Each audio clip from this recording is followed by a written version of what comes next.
Curtis Flowers is a man who grew up in this small town, Winona, Mississippi, and he had a pretty unremarkable life until 1996, when 4 people were shot in the head in this small town furniture store. It was a store that Curtis had worked at for a few days earlier that summer, and it didn't take long for law enforcement to narrow in on Curtis as its top suspect.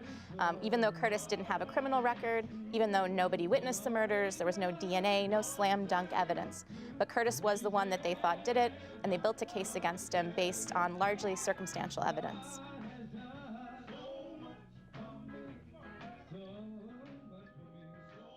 By this point, I'd already looked at every other major piece of evidence in the case against Curtis Flowers.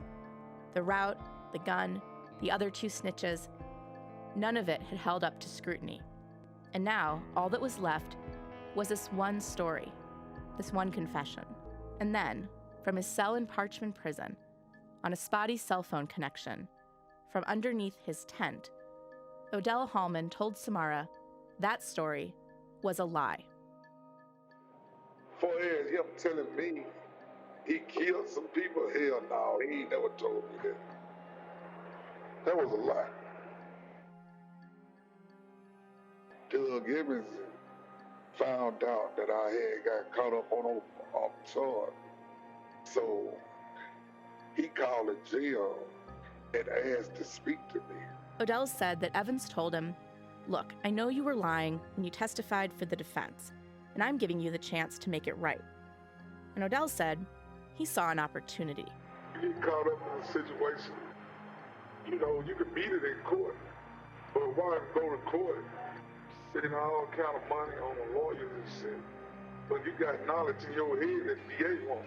So therefore, when an opportunity came to me, I just took it.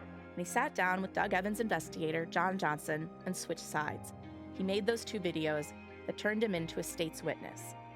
And he wrote Doug Evans that letter, saying that Curtis Flowers had confessed to the murders at Tardy Furniture. Curtis Flowers was convicted 2 decades ago of the murder of 4 people. Flowers has been tried 6 times by the same prosecutor. That should raise a red flag. Doug Evans had used his strikes to strike 1 white prospective juror and 5 black prospective jurors. We wanted to see, does this pattern hold up across all of his trials, not just the Flowers trials?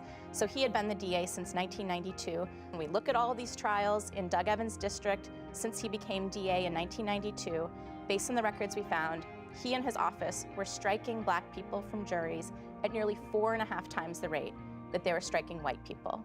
When the trial began later that day, Curtis Flowers looked over at a jury box that was almost entirely white. This in a county that was almost 50% black. And that jury listened to 7 days of testimony, and then they deliberated for just 29 minutes. They convicted Curtis Flowers, and they sentenced him to death. For 30 years, the Supreme Court has been clear. You can't remove people from juries based on their race. But defense attorneys say that is exactly what happened in Curtis Flowers' 6 different trials. Now, the first 5 either were overturned or ended in a mistrial. Now the Supreme Court is weighing whether or not race was a factor in his 6th. In that 6th trial in 2010, Flowers was convicted and the state Supreme Court upheld the death sentence, saying this time Evans had reasons not related to race for striking the prospective black jurors. The justices, liberal and conservative, weren't persuaded. The Supreme Court today overturned the conviction of a black death row inmate in Mississippi. So let's say Curtis Flowers wins this appeal before the Supreme Court. What happens then? Well, interestingly enough, that is not the end of this story, because the prosecutor would get the chance to decide whether to try this case again. The same prosecutor? Same prosecutor, which would be a 7th trial. Curtis Flowers of Montgomery County is a free man for the first time in 23 years. Attorney General Lynn Fitch announced that her office is now dropping the case after 6 trials. 1 year ago, he was sitting in a prison cell on death row. Now Curtis Flowers is all smiles as he removed his ankle bracelet with all charges dropped. I'm so excited right now. I can't think straight.